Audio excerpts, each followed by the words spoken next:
Sekarang kita akan membahas bagian-bagian dari motor listrik. Tadi, kalau misalnya kita ingat kembali bagian utama dari motor listrik tersebut, bagian yang bisa memberikan suatu medan magnet yang kita sebut sebagai stator. Nah, stator ini kan tadi bisa terdiri dari magnet permanen ataupun dari elektromagnet. Nah, yang banyak dipakai itu adalah yang berasal dari elektromagnet. Dengan kata lain, kalau kita mempergunakan motor DC dengan bagian rotor yang elektromagnet, kita membutuhkan adanya suatu sumber tegangan yang bisa memberikan arus ke kumparan sehingga inti besi yang ada di sini, bagian yang ini, itu akan menjadi magnet. Kalau misalkan ini tidak diberi arus di kumparan ini, bagian yang ini dan yang ini itu tidak akan bersifat magnet. Itu satu sumber tegangan yang kita perlukan.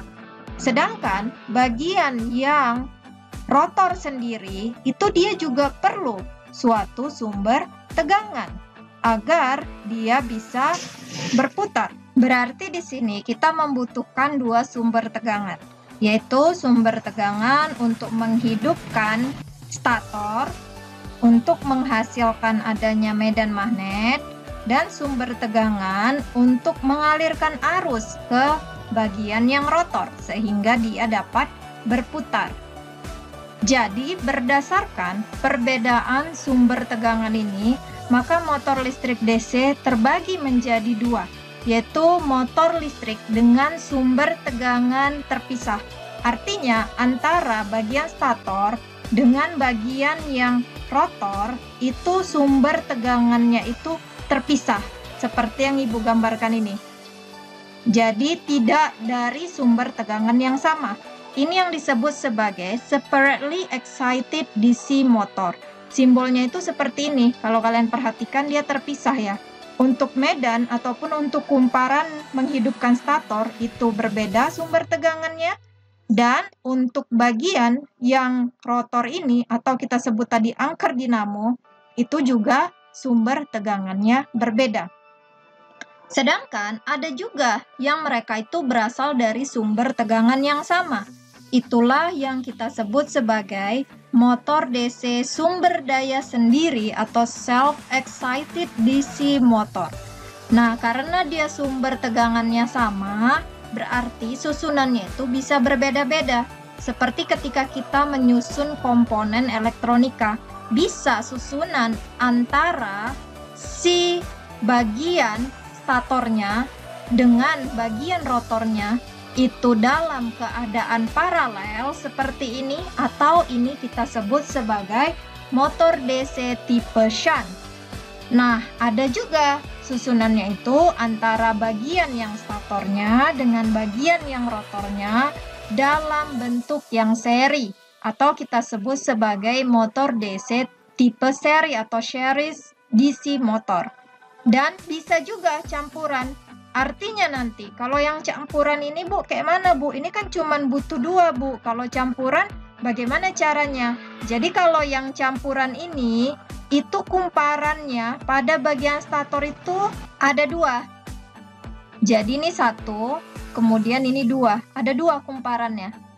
Tidak satu seperti yang bagian seri ataupun paralel. Tapi dia ada dua kumparan, jadi kita membutuhkan hubungan yang berbeda-beda. Nanti kita akan lihat seperti apa untuk motor DC tipe gabungan atau compound DC motor. Sekarang kita lihat terlebih dahulu yang motor DC sumber daya terpisah atau separately excited. Di sini, seperti yang Ibu bilang tadi, sumber arus medan untuk bagian yang stator itu beda dengan sumber tegangan untuk bagian yang rotor. Nah, oleh sebab itu di sini cukup mahal. Kenapa? Karena kita membutuhkan dua sumber tegangan yang berbeda. Makanya ini biasanya hanya dipergunakan di laboratorium untuk penelitian atau pada peralatan-peralatan khusus saja. Yang kedua di sini itu adalah sumber motor sumber daya sendiri atau self-excited.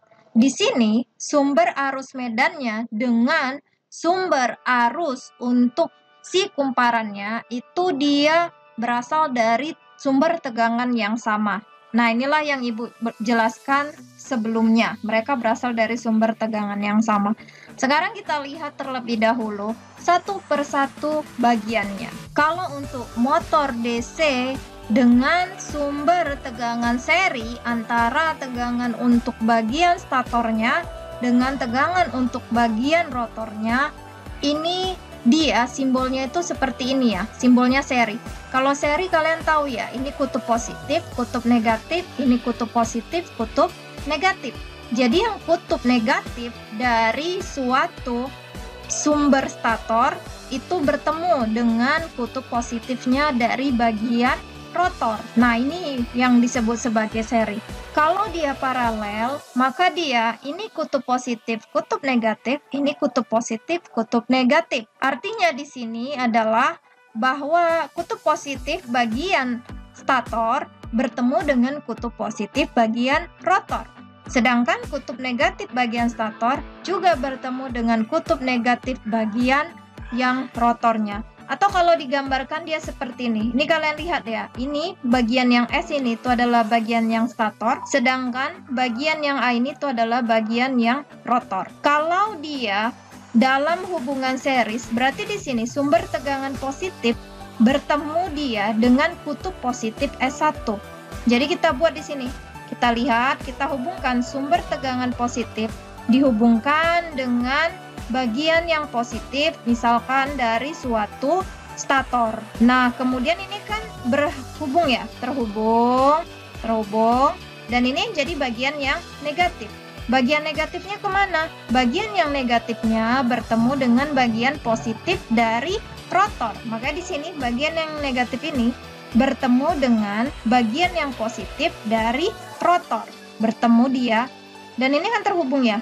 Terhubung seperti ini, dan akhirnya bagian negatif dari si rotor itu dia bertemu kemana? Bertemu ke kutub negatif dari sumber tegangan. Nah, inilah yang dikatakan sebagai hubungan seri pada motor DC atau motor DC tipe seri. Sedangkan kalau motor DC tipe yang paralel, dia itu kalian perhatikan ya, ini kutub positif, dia bertemu dengan kutub positif dari si stator, bertemu juga dengan kutub positif dari si rotor. Makanya di sini itu dia semuanya bertemu ya.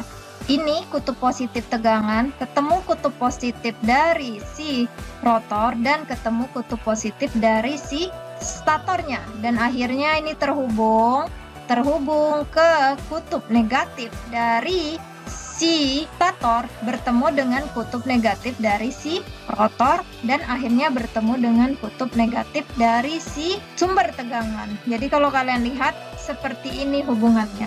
Jadi berbeda antara sumber yang seri dengan sumber yang paralel. Sekarang kita lihat, kalau untuk motor sumber daya sendiri self-excited yang seri yang tadi sudah kita bahas, itu dia kalau digambarkan secara rangkaian lengkap itu seperti gambar ini. Ini yang sudah Ibu jelaskan tadi. Ini positif, negatif, dan susunannya seperti yang tadi. Dan arus listrik pada kumparan medan sama dengan arus listrik pada kumparan angker ataupun motor.